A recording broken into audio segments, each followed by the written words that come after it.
Guys, tingnan nyo naman yung tirik na tirik yung araw pero malamig yung hangin. Sana ganito din sa Pilipinas, no?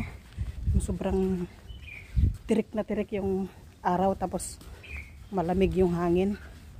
Okay lang maglakad ka sa ganito na na initan.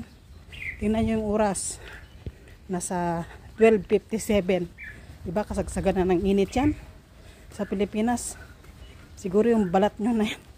Yung balat na bilad na yan sa araw.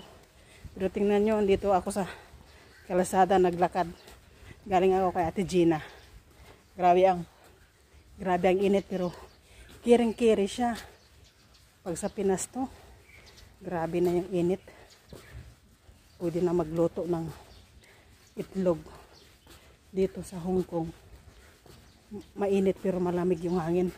Yun yung Pilipinas siguro yung may-ari doon kay may malunggay. Oh. Ayan o. Yan o malunggay. May malunggay.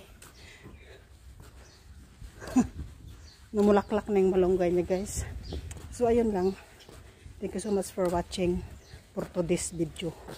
Bye!